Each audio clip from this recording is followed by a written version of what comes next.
La parole est à Monsieur Olivier Falorni. Merci, Monsieur le Président. Encore plus qu'une question, je voudrais aujourd'hui pousser un cri de colère, un cri d'indignation, car trop, c'est trop. Cette haine raciste, cette parole raciste, totalement libérée, n'est pas supportable. Et je veux dire à Madame la garde des Sceaux, au nom du groupe 2RDP, notre indignation face aux violences, oui, aux violences que vous subissez.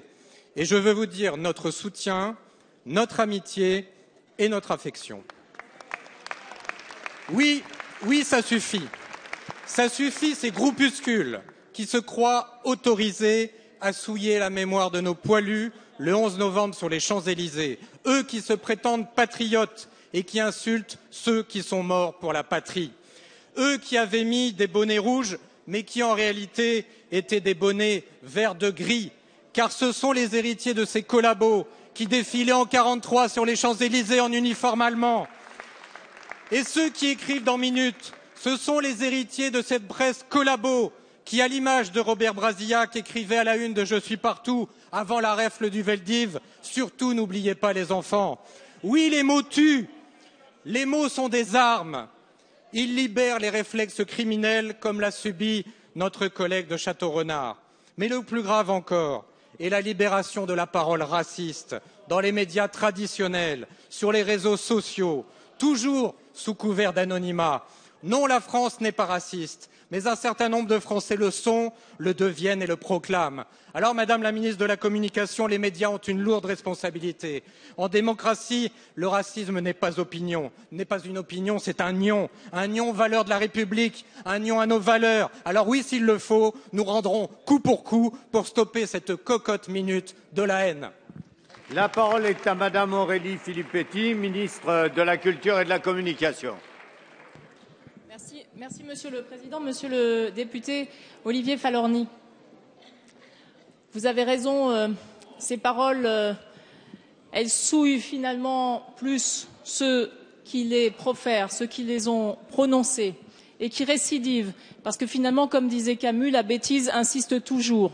Il le disait dans La Peste, et c'est bien une nouvelle peste qui semble se répandre ainsi. Elle se répand par la voie des médias traditionnels, parfois sur le papier, comme on l'a vu cette semaine avec cet hebdomadaire, parfois aussi sur les réseaux sociaux. Donc je voudrais vous faire un petit point sur l'arsenal juridique qui existe pour lutter contre ces propos racistes. Concernant la radio et la télévision, bien entendu, le CSA intervient et il intervient extrêmement rapidement en cas de dérive.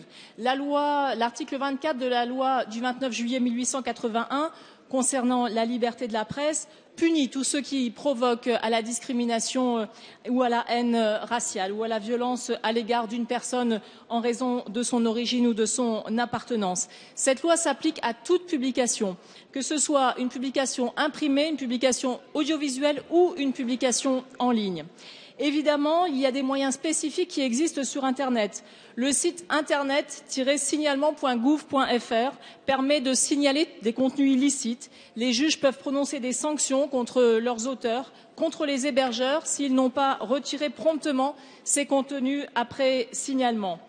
La loi met aussi à la charge des fournisseurs d'accès et des hébergeurs une obligation de concourir à la lutte contre l'incitation à la haine raciale. Ces prestataires ont aussi l'obligation d'avertir promptement les autorités publiques compétentes de ces signalements, de rendre publics les moyens consacrés à la lutte contre ces activités illicites. Vous le voyez, l'arsenal existe et la mobilisation des pouvoirs publics est sans faille.